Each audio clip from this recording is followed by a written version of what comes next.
Moisés, narrando el encuentro que el pueblo de Israel tuvo con Jehová en Sión, dice lo siguiente. Jehová dijo a Moisés: ve al pueblo y santifícalos hoy y mañana, y laven sus vestidos. Estén preparados para el día tercero, porque al día tercero Jehová descenderá a ojos de todo el pueblo sobre el monte Sinaí.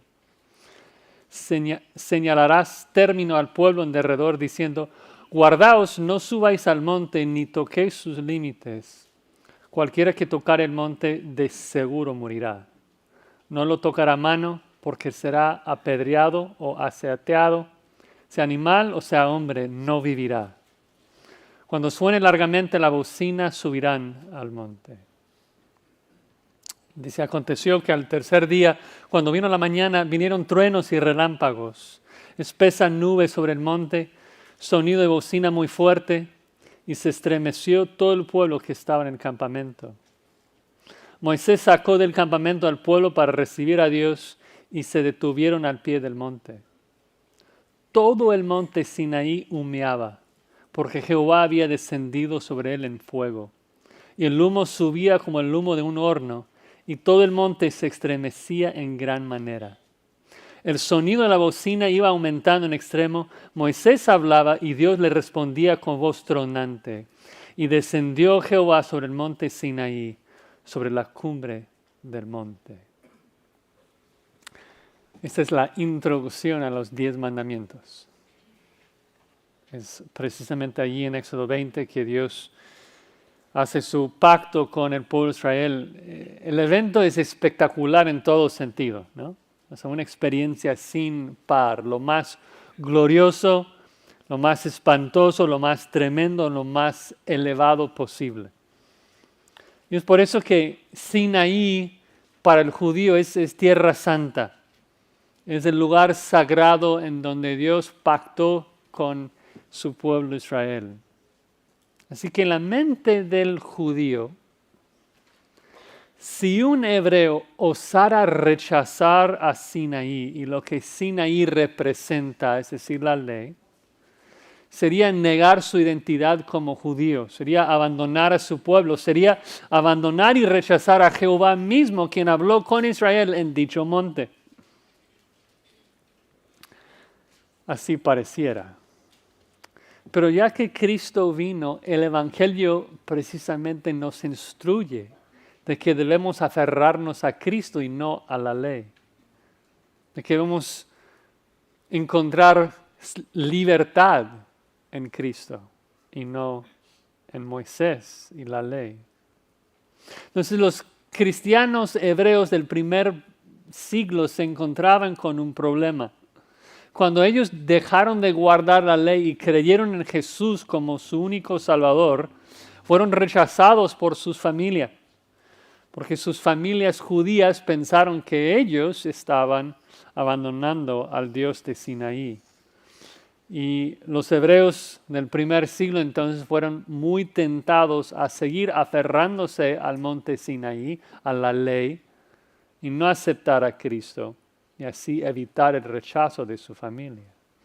Y es por eso que el autor de Hebreos de manera magistral demuestra que más bien es el seguir aferrándose a Sinaí que constituye un abandono de Jehová. Porque Jehová ya no habla desde Sinaí, sino que nos ha hablado en su Hijo cuando le mandó a la tierra desde Sión. Al aferrarse a Sinaí, los hebreos del primer siglo estaban en peligro de perecer por la misma incredulidad por la cual sus padres murieron en el desierto cuando ellos rechazaron escuchar la voz de Dios, que ahora nos habla en Cristo. Y sus Josías, esto suena interesante, hablar de judíos y hebreos, de Sinaí, de Sión, pero yo soy gentil. ¿Qué tiene que ver eso conmigo? Bueno, en primer lugar, si los israelitas fueron juzgados en el desierto por su incredulidad, cuando Dios les habló desde Sinaí, ¿cuándo más crees que seremos nosotros juzgados si no creemos en Jesús y no creemos cuando Dios nos habla por medio de Él. Además, aunque la situación sí es un poco diferente, pero el concepto es el mismo, ¿no? Que debemos abandonar todas las cosas de este mundo, los ritos de este mundo, las obras nuestras y creer en el único camino hacia Dios, que es Jesucristo. Debemos correr a Cristo a todo costo, sin temer las consecuencias, ¿no? Sin pensar en el rechazo de nuestra familia o la persecución de este mundo, porque el único que debemos temer es Dios. Así que en esta mañana vamos a estar en Hebreos 12, estudiando Hebreos 12, en los versículos del 15 al 24, donde vamos a ver dos razones por las que hoy debemos correr a Cristo todos nuestros días. Dos razones por las que hoy debemos correr a Cristo. En primer lugar, porque el mejor momento es ahora. Y segundo, porque el mejor monte es celestial, no terrenal. Si tienen sus Biblias, vamos a leer el texto, Hebreos 12, 15. Hebreos 12, 15 al 24. Dice así la palabra de Dios. Mirad bien, no sea que alguno deje de alcanzar la gracia de Dios, que brotando alguna raíz de amargura os estorbe y por ella muchos sean contaminados. No sea que haya algún fornicario o profano como Esaú, que por una sola comida vendió su primogenitura. Porque ya sabéis que aún después, deseando heredar la bendición, fue desechado, y no hubo oportunidad para el arrepentimiento, aunque la procuró con lágrimas.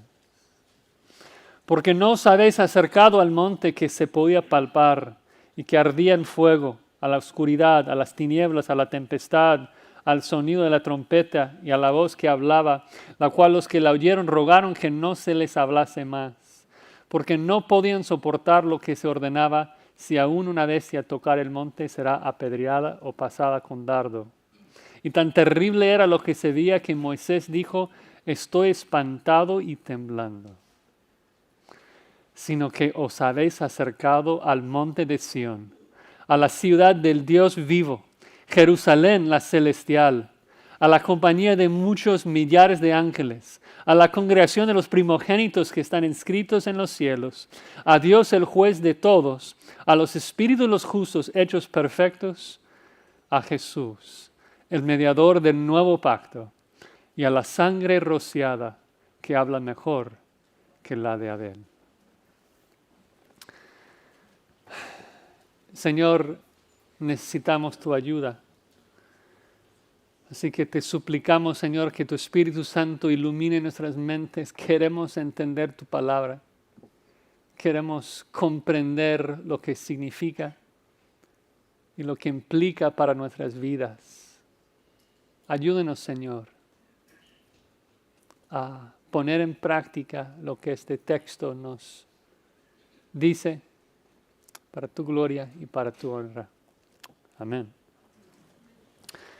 Entonces, el mejor momento de correr a Cristo es ahora, no es mañana. Mira cómo empieza en el versículo 15 diciendo, mirad bien, no sea que alguno deje de alcanzar la gracia de Dios. Ahora, pensando un poco en el contexto de donde estamos en Hebreos 12, recuerdan que el autor nos ha explicado que estamos en una carrera, ¿no? Y que solamente seremos vencedores si terminamos la carrera. Por eso la importancia de fijar nuestros ojos en Jesús y correr con toda velocidad hasta el final. Porque no vale empezar la carrera, hay que acabarla, hay que terminarla. Y por eso dice, debemos mirar bien, estar bien atentos para asegurar que todos estamos corriendo debidamente, ¿no? Y me encanta este aspecto del libro de Hebreos que presenta la carrera no solamente en términos de un corredor individual y que yo debo correr hasta el final, sino que todos estamos corriendo. Y debemos asegurar de que todos llegamos al final. Debo estar atento no solo por mí mismo, sino por los demás. Yo tengo una responsabilidad hacia ustedes y ustedes hacia mí, para que no sea que alguno deje de alcanzar la gracia de Dios. ¿no? Ganamos cuando todos llegamos al final, no cuando uno llega. No queremos que nadie quede atrás. Y eso ha sido un tema importante en este libro. Recuerdan ahí atrás en Hebreos 3:12, dice, mirad hermanos que no haya ninguno de vosotros corazón malo para apartarse del Dios vivo. Antes exhortaos los unos a los otros cada día, entre tanto que se dice hoy, para que ninguno de vosotros se endurezca por el pecado. Es importante que estemos mirando, atentos, para asegurar de que todos estamos corriendo hacia Cristo todos los días. Dices, ¿cuál es mi deber en particular? Bueno, dice de que nadie, que ninguna persona en nuestro medio deje de alcanzar la gracia de Dios. Dices, eso es curioso, Josías. ¿Qué significa esto? ¿Un cristiano puede dejar de alcanzar la gracia de Dios? No, si prestamos atención al contexto, el autor nos está hablando de los falsos convertidos. Gente que viene a la iglesia, tal vez piensa que es salva, pero no lo es. De hecho, en el primer siglo se trata de hebreos que en este momento están probando a Cristo, están probando al cristianismo. Y obviamente si corren a Cristo y creen en Cristo serán salvos, pero si regresan al judaísmo, es que no van a alcanzar la gracia de Dios, no van a ser salvos.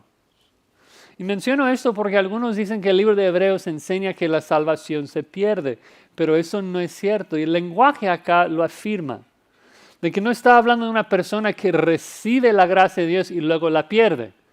Está hablando, dice, de gente que nunca alcanza la gracia de Dios.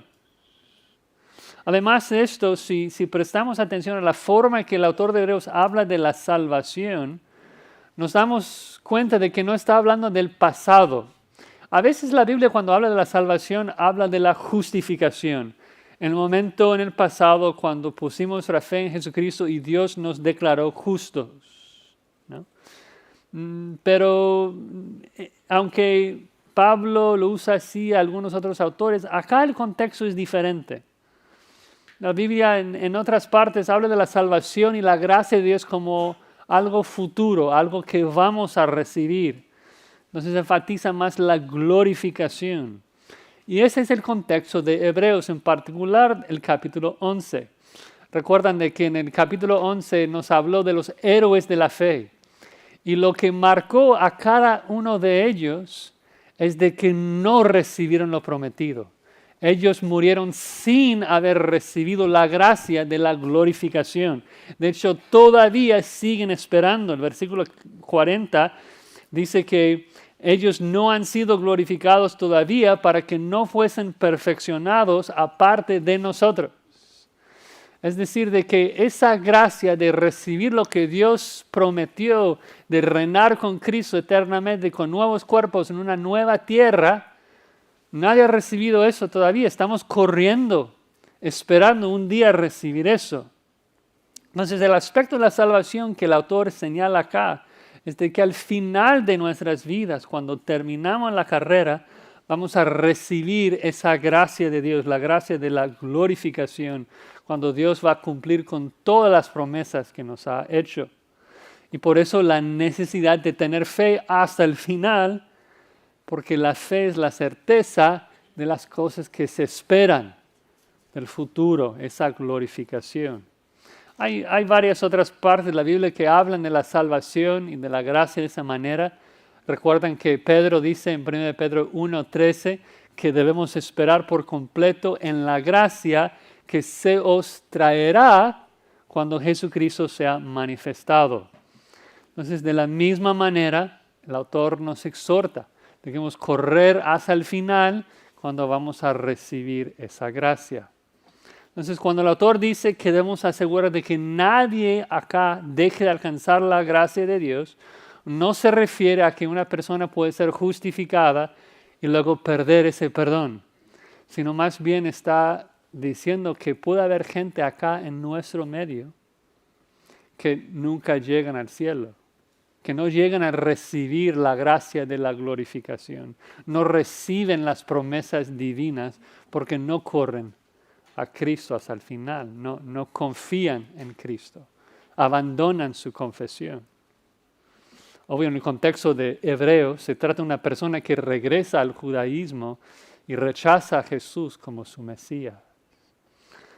Para aclarar, entendemos teológicamente de que si alguien no persevera es porque nunca fue salvo, salió de nosotros porque no eran de nosotros.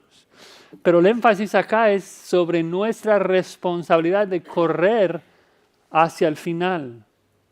Y esa interpretación se confirma por el hecho de que el autor de Hebreos acá está citando a Moisés, está citando a Deuteronomio 29. No tienen que buscarlo, yo se los leo, pero si quieren apuntar es Deuteronomio 29, 18, en donde Moisés está amonestando a los judíos de que si ellos abandonaron su fe, que Dios no los iba a perdonar. Dice así, Deuteronomio 29, 18. Y van a ver de que el versículo que estamos leyendo es una cita casi exacta de esto.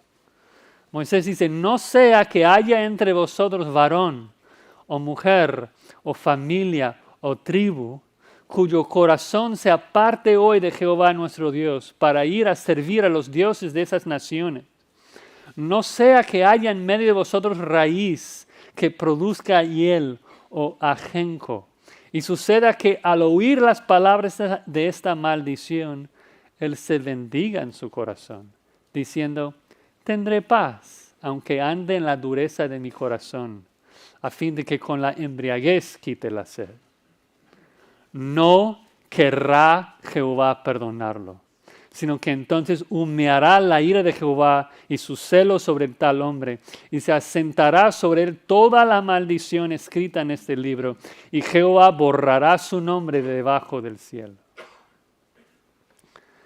Entonces el punto es el mismo, ¿no? De que si alguien abandona a Cristo, si alguien abandona a Dios, de que Dios jamás le va a perdonar. Por eso la urgencia de mantenernos firmes y correr a Cristo todos los días. Pero la otra cosa que encontramos en las dos citas es el énfasis sobre el rol de toda la comunidad, de que nosotros debemos vigilar los unos por los otros. Debemos asegurar de que nadie en nuestro medio abandone a Dios. Porque si uno abandona, no solamente afecta a esa persona, afecta a toda la congregación, afecta a todos. Dice, regresando a Hebreos 12, dice que si alguno deja de alcanzar la gracia de Dios, de que esa persona puede estorbar y luego contaminar a muchos, dice. Como una raíz, una sola raíz amarga puede arruinar una sección entera de una cosecha. Un solo incrédulo puede causar muchos problemas en la iglesia y contaminar a muchos otros para que ellos tampoco crean. Y por eso la importancia de vigilar, de ayudarnos los unos a los otros. A lo mejor no se ve como algo tan importante, tan serio, pero la amargura es terriblemente contagiosa. Si pensamos en el contexto de Israel, un solo israelita comenzó a murmurar contra el liderazgo y se quejó. Y de repente hay un grupo entero que se está peleando, permitiendo que la insatisfacción con Dios floreciera en sus corazones y Dios tiene que comer todo el grupo con la tierra. Unos espías se quejan y luego toda la multitud termina muerto. Tenemos que vigilar. Tenemos que vigilar. Si ves una raíz de amargura en tu propio corazón o en el corazón de otro, le dices, no vamos a permitir eso. No vamos en pos de servir a ese Dios. No vamos a escuchar esas mentiras. Vamos a gozarnos en Cristo. Mejor cantemos un himno. No vamos a quejarnos, ¿no? ¿Ves? El problema es de que el descontento no queda dentro de uno, sino que contamina a otros. Y termina en la incredulidad de muchos. Y es eso lo que tenemos que evitar, la incredulidad. ¿no? Vigilemos, hermanos, en vuestros corazones, en los corazones de otros, para matar la incredulidad en nuestro medio, animando los unos a los otros a crecer en nuestra fe, de agarrar las promesas de Dios con pasión y creerlas. Dios es fiel, Dios va a cumplir con todo lo que nos ha dicho. Y urge, a lo mejor suena como que hoy es para mañana. No, urge hacerlo hoy. Hoy es el momento de lidiar con la incredulidad en tu corazón, en el corazón de otro. Si hoy no lidias con la incredulidad, mañana no alcanzarás la gracia de Dios. Dices, Josías, esto suena un poco exagerado. Bueno, si no me crees, vean el versículo 16. Veamos el caso de Esaú, un hombre que también pensó que podía pecar hoy y arrepentirse mañana. Veamos cómo le fue. Dice, no sea que haya algún fornicario o profano como Esaú, que por una sola comida vendió su primogenitura. Habla de Esaú como un apóstata, fornicario, profano. Algunos dicen que la fornicación se trata de la fornicación espiritual, de adorar a otros dioses. No veo la necesidad de decir esto. En Génesis lo presenta como fornicario. Él, de hecho, para amargar el espíritu de sus padres, se casa con 2 mujeres eteas. Génesis 26, 34. Y creo que entendemos esto, que la fornicación, como cualquier otro pecado, nos aleja de Dios y nos guía a la incredulidad. Y creo que de alguna manera u otra todos hemos experimentado esto, ¿no? De que tú cuando andas en los caminos de Dios y estás acá en la iglesia, estás orando, estás meditando en la palabra de Dios y estás cantando himnos, pues las promesas que Dios nos hace en la Escritura se hacen tan vívidas, ¿no? Tan reales, ¿no? Que por fe casi puedes tocar la nueva Jerusalén. Y casi, o sea, como que sientes su sabor. Es tan real. Pero luego codicias el marido de tu hermana. Luego caes en fornicación. Y ese pecado hace crecer la incredulidad. Impide el crecimiento de tu fe. Y el pecado te hace dudar de la bondad de Dios, ¿no? Además dice que Esaú era profano, que no le importaba lo sagrado, lo santo. Lo sabemos porque vendió su primogenitura para llenar su barriga, una sola comida, dice. Piensen en esto. Esaú está en el linaje del Mesías prometido, el primogénito por el cual debía llegar el Mesías, y a él no le importa eso. Prefiere comer. No entiende lo espiritual, no entiende lo eterno. Solamente piensa en lo terrenal y lo temporal. Es un hombre mundano en todo sentido, preocupado por las cosas de este mundo y no las cosas de Dios. Y por eso es una perfecta ilustración de Sinaí y del judaísmo, que es terrenal y temporal, en contraste a Jesús y Sión, que es eterno y es espiritual. Y pensando en eso, lo profano y cómo eso también nos guía hacia la incredulidad. ¿No ves lo mismo en tu vida?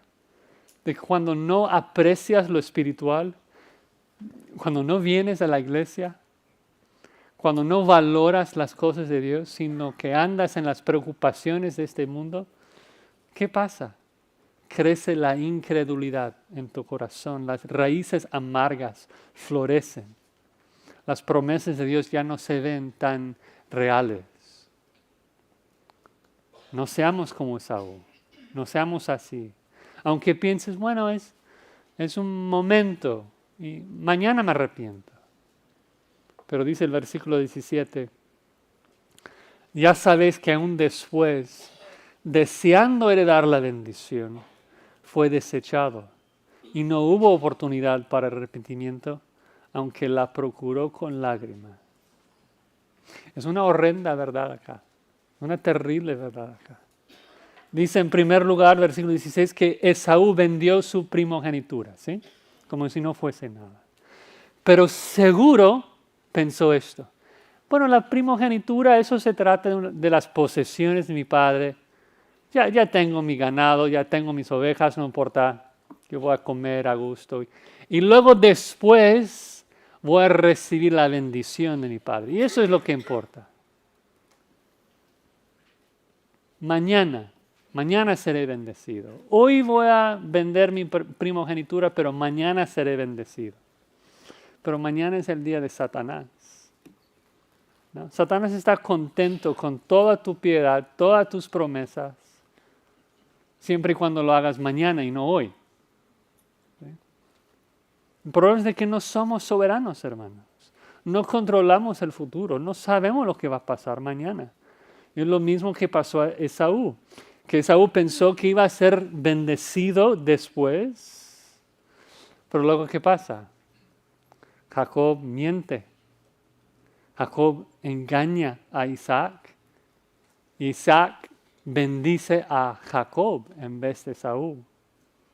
Y ya no pudo bendecir a Esaú. En ninguna manera fue totalmente desechado. Esaú, en el momento de vender su primogenitura, pensó que no era gran cosa. Pero resultó en una catástrofe completa. Y Esaú lo lamenta mucho, hubo mucho remordimiento. Siente re feo, siente tan mal que llora con lágrimas a su padre. Padre, bendíceme también a mí. Pero no pudo rectificar la situación, no hubo manera de cambiarlo. Fue desechado. Ya fue demasiado tarde. Y por eso debemos correr a Cristo hoy, debemos perseverar hoy, porque no sabes el futuro, no sabes lo que va a pasar mañana. Dices, voy a pecar hoy, mañana me arrepiento. Jesucristo te dice, necio, esta misma noche Dios te reclama el alma. No tienes la vida comprada, no puedes arrepentirte mañana. Hoy Dios promete de que si corremos a Cristo, Él nos recibe. Mañana no sabemos lo que va a pasar. Pero también quisiera aclarar un punto teológico acá. El texto no está afirmando de que si Dios en su gracia te permite arrepentir mañana, de que mañana Dios no te va a aceptar. Dios es siempre misericordioso. Dios es grande en su gracia. Si uno se arrepiente, pide perdón en el nombre de Cristo, Dios siempre le perdona. Algunos leen este pasaje y piensan de que lo que está pasando es de que Esaú quiso arrepentirse y Dios no le permite. Pero esto no es lo que dice. No dice esto. Observen bien el versículo. No dice que Esaú quiso el arrepentimiento y lo procuró con lágrimas, sino que dice de que Esaú quiso la bendición y la procuró con lágrimas, pero no pudo recibir la bendición porque no hubo manera de cambiar la situación, no hubo lugar para arrepentimiento. Es tan importante porque el autor de Hebreos lo ha estado enfatizando. Dios en su gran bondad, en su misericordia, siempre nos recibe si nos arrepentimos. Si hoy te arrepientes, Dios te perdona hoy. Sin embargo, si no te arrepientes hoy y dices, mañana lo hago, mañana, aunque Dios será igual de misericordioso, tu corazón puede ser tan duro de que no podrás. ¿Sí me explico? Mañana tú puedes estar muerto. Por eso la necesidad de actuar hoy. No sabes si tú podrás venir a Dios mañana. Debemos todos correr a Cristo hoy, seguir corriendo todos los días de nuestras vidas, porque el único momento de correr a Cristo es hoy. Mañana no sabemos. Bueno, el autor nos presenta con una segunda razón de por qué debemos correr a Cristo, y es porque Cristo habita en el mejor monte. no mora en Sinaí con la ley y con el antiguo pacto, sino que habita en Sión. Dice ahí en el versículo 18, no os habéis acercado al monte que se podía palpar. Y lo que el autor va a hacer en estos versículos es hacer una comparación, un contraste entre el monte Sinaí, lugar donde los israelitas recibieron el antiguo pacto, y el monte Sión, la nueva Jerusalén, donde Dios mora hoy. Y entonces el autor empieza describiendo el encuentro que Dios tuvo con los israelitas en Sinaí, que ya leímos en Éxodo 19. Y nos presenta con 7 características del monte Sinaí. En primer lugar, dice que no nos hemos acercado a un monte que se podía palpar. Es decir, de que Sinaí es un monte físico que se puede tocar. Hoy puedes ir ahí y tocar el monte. En contraste, aunque implícito, Sión es un mejor monte porque es un monte espiritual, no físico. Continúa, dice, tampoco nos hemos acercado a un monte que ardía en fuego, como lo hacía Sinaí. Jehová es fuego consumidor. Entonces, obviamente, cuando Él habita ahí, consume el monte con fuego. Dice que tampoco nos acercamos a la oscuridad y las tinieblas en las que habitó Dios cuando habló con los israelitas. Tampoco nos acercamos a la tempestad, con todos los truenos que hubo y relámpagos y sonido de bocina, trompeta, así como pasó con Israel. Tampoco nos acercamos a un monte físico donde Dios les habló en voz alta, ¿no? Una voz que se escuchaba con oídos físicos. Todas esas cosas pasaron con Israel. De hecho, Moisés, cuando resume y repasa lo que pasó ahí en Éxodo 19, cuando lo hace en Deuteronomio, dice, os acercasteis y os pusiste al pie del monte, y el monte ardía en fuego hasta en medio de los cielos con tinieblas, nube y oscuridad. Y habló Jehová con vosotros de en medio del fuego, oísteis la voz de sus palabras. Es tremendo lo que dice, ¿no? Y de hecho fue tan tremendo que los judíos simplemente no podrían soportar la experiencia. El autor continúa, versículo 19, diciendo de esa voz, la cual los que la oyeron rogaron que no se les hablase más. Dijeron, ya no. Moisés, dile a Dios que no nos hable más o vamos a morir. Es decir, rechazaron la voz de Dios. El autor de Hebreos va a enfatizar eso, de que los judíos cuando escucharon la voz de Dios no querían escucharla y la rechazaron.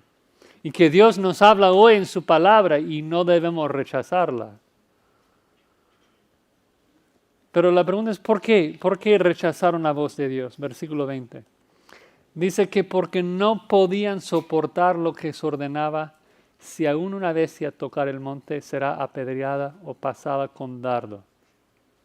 Es decir, por temor a la muerte, no querían escuchar la voz de Dios. O sea, cuando Dios bajó al monte, su santidad contamina, afecta todo el monte, que queda santificado. Y ningún ser viviente podrá acercarse a Dios ni a su santidad, ¿no? Si piensas en la cena, o sea, estás ahí al pie del monte y atiendes algo y tu perro, o sea, va ahí al pie del monte, hay que apedrearlo. Atiendes otra cosa y tu hijo va y juega al pie del monte, apedrearlo. Dios es santo, 3 veces santo. Y el pueblo dijo, no podemos lidiar con eso, no podemos soportar eso. Mejor Moisés, tú hablas con Dios, nosotros no. Es tremendo. Y no solamente para Israel, también para Moisés. Dice versículo 21, que tan terrible era lo que se veía que Moisés dijo, estoy espantado y temblando. Es decir, que Moisés también temblaba, literalmente temblaba Moisés. Era espantoso, terrible. Dice que estuvo aterrorizado.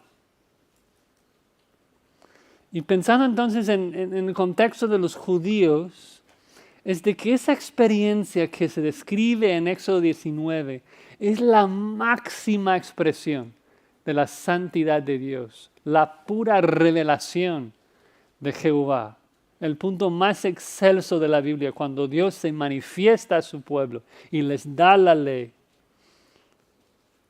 Sinaí es lo que representa todo esto, el momento cuando Dios da la ley a Israel. Entonces, para el judío del primer siglo, si uno rechazara la ley, decir de que ya no tenemos que guardar la ley, sería un abandono del Dios de Sinaí, sería rechazar a Dios por completo. El autor dice no, es de hecho todo lo contrario. Debemos hoy abandonar a Sinaí, porque Dios ya no mora allí. Dios ya no habla desde allí. Dios mora en Sión y nos habla desde Sión.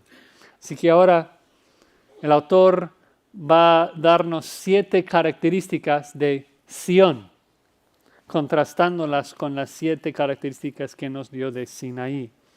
Dice ahí en el versículo 22, sino que os habéis acercado al monte de Sión, a la ciudad del Dios vivo, Jerusalén la celestial. Qué maravilloso, os habéis acercado al monte de Sión. ¿Qué significa esto? Se entiende fácilmente que cuando los israelitas se acercaron al monte de Sinaí, eso se entiende, se acercaron físicamente a un monte físico. Pero cuando dice que nos acercamos al monte Sión, o sea, es un monte espiritual, ¿cómo nos acercamos? Bueno, es que el autor se da por sentado que hemos leído el resto de Hebreos, ¿no? Y ya ha usado este verbo varias veces. Escuchen Hebreos 4:16, que dice, acerquémonos al trono de la gracia, donde Cristo, nuestro sumo sacerdote, ofrece el oportuno socorro. Hebreos 10:19, acerquémonos al lugar santísimo por la sangre derramada de Cristo. Acerquémonos. Así que el autor ya nos ha explicado que nos acercamos al lugar donde Dios vive por medio de la fe en el sacrificio de Jesucristo. Si queremos acercarnos a la ciudad donde Dios vive, hay una sola manera de acercarnos al lugar santísimo. Una sola manera, un solo camino de acercarnos a la santidad de Dios. Debemos acercarnos por el camino nuevo y vivo que Cristo abrió por medio de su sacrificio en la cruz. Hebreos ha sido claro en cuanto a eso desde sus primeros versículos. Solamente por Cristo uno se acerca a Dios. Y por eso Sión es mejor que Sinaí, porque Dios es espíritu y no mora en Sinaí, sino que mora en Sión. ¿No? Aunque Dios descendió por unos momentos a Sinaí, pero mora eternamente en Sión. Acerquémonos pues allí, a la nueva Jerusalén, una ciudad que pronto descenderá del cielo. Además, si pensamos en el contexto, pues estos cristianos hebreos estaban siendo acusados por los judíos de abandonar al Dios de Israel. Se decía que al aceptar al Mesías, los hebreos estaban abandonando a Dios. Pero el autor muestra todo lo contrario. Dice, no, es únicamente por Cristo que verdaderamente nos acercamos a la presencia de Dios. Ustedes que están aferrados a Sinaí son los que están abandonando a Dios. Porque Dios, ¿dónde mora? Bueno, todo judío podría cantar, cantad a Jehová que habita en Sión.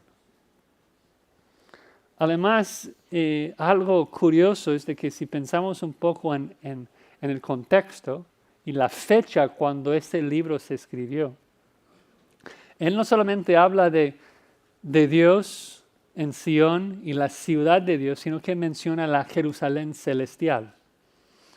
La Jerusalén celestial en contraste a la Jerusalén física, terrenal. Y es posible por la fecha del escrito de la carta que los romanos ya estaban en camino a destruir a Jerusalén, ¿no? Los judíos se estaban aferrando a Jerusalén, aferrándose a su templo, aferrándose a todo lo que Sinaí representaba con el Antiguo Testamento y la ley, y estaban peleando contra Roma. Y los judíos iban a morir tratando de proteger una ciudad física. El autor de Hebreos constantemente exhorta a los hebreos y dice, Hebreos 13, 14, no tenemos aquí ciudad permanente. Palabras muy significativas para gente que estaba viviendo en Jerusalén. Aquí no tenemos ciudad permanente. Hay que abandonar a Jerusalén, abandonar al antiguo pacto, abandonar a Sinaí y abrazar a Cristo y el nuevo pacto. Además, pasando a la segunda característica, los judíos enfatizaban mucho el rol, el papel de los ángeles en Sinaí, que la ley fue dada por medio de los ángeles. Entonces pareciera que abrazar a Cristo como el único mediador sería un rechazo de los ángeles. Pero no, el autor dice, cuando nos acercamos a Sion, nos acercamos a la compañía de muchos millares de ángeles. ¿No? Sí, ángeles estuvieron presentes en Sinaí cuando Dios dio la ley, pero ¿dónde viven los ángeles? En Sion, en Sion. También versículo 23 habla de la congregación. Seguro los judíos acusaban a los cristianos por rechazar la congregación de los judíos. Pero el autor afirma, los verdaderos primogénitos, los verdaderos creyentes, la congregación, el remanente, los justos, pues se ubican en la nueva Jerusalén, no la vieja. Dice allí a la congregación de los primogénitos que están inscritos en los cielos. ¿No? Ser cristiano no constituye un abandono de la congregación, al contrario, es un acercamiento. ¿No? La palabra allí, congregación, es eclesía, iglesia. O sea, la verdadera asamblea de cristianos, o sea, no está en Sinaí, está en Sion. Y allí vamos, con los demás primogénitos. Dices, Josías, ¿por qué dice primogénitos? De que los creyentes son primogénitos. Bueno, tal vez en primer lugar por el contraste con Esaú. Esaú que vendió su primogenitura y abandonó su Dios y por lo tanto no llega al cielo. Pero también porque a lo largo de todo Hebreos nos ha hablado del primogénito, Cristo Jesús, el heredero de todo. Pero Cristo en su gran gracia y en su bondad ha compartido su herencia con nosotros. Ahora nosotros somos coherederos con Cristo. ¿Por qué? Porque nosotros heredamos la herencia de nuestro Padre. Cada ser cristiano, cada creyente que llega al cielo se convierte en un primogénito porque recibe la herencia que Dios le ha prometido. Todo creyente que muere va al cielo, inscrito, registrado para estar allí y habitar con el resto de la congregación. Además de esto, agrega de que nos acercamos al Dios, el juez de todos, o sea, para aclarar de que hablamos del Dios verdadero, el que va a juzgar a los vivos y los muertos, de acuerdo con sus hechos. Agrega también de que en Sion nos acercamos a los espíritus de los justos hechos perfectos. Una expresión que parece paralela a la forma que habló de los santos del Antiguo Testamento en Hebreos 11. Entonces parece lógico de que si ya habló de que la iglesia está en el cielo, que también habla de esos espíritus hechos perfectos. Y seguro hubo judíos del primer siglo diciendo, oye, ustedes que están abrazando a Cristo, a Jesús, están abandonando a Abraham, están abandonando a Moisés. El autor de Hebreos, no, todo lo contrario. O sea, ¿dónde está Abraham hoy? O sea, ¿tú quieres cenar con Abraham en las bodas del Cordero? Una sola manera de llegar ahí es por medio de Cristo. por medio de Él. Entonces, abrazar a Cristo no es abandonar a los judíos. O sea, abrazar el Mesías prometido en Edén es la cosa más judía que un judío puede hacer. O sea, es recibir y es aceptar todas las promesas que Dios hizo a su pueblo Israel. Pero al final de cuentas, la razón principal de por qué debemos acercarnos a Sion se encuentra en el versículo 24. Y es de que allí mora Jesús, el mediador del nuevo pacto. Jesús, el mejor mediador de un mejor pacto establecido por medio de un mejor sacrificio. Eso debe ser motivo suficiente para todos nosotros, ¿no? El único mediador entre Dios y los hombres. No mora en Sinaí, sino en Sion. Y este nuevo pacto debía ser el anhelo de cada hebreo, cada judío. Es como que el autor de Hebreos esté diciendo, ¿por qué te aferras a Sinaí, el viejo pacto? O sea, ¿no recuerdas lo que pasó en Sinaí? O sea, es un lugar de idolatría, el becerro de oro, es un lugar de juicio donde Dios mata a miles. O sea, ¿por qué deseas acercarte a ese monte? Es un lugar de muerte para el judío. Y la razón lo explica Moisés una y otra vez en la ley. Escucha Deuteronomio 29:4.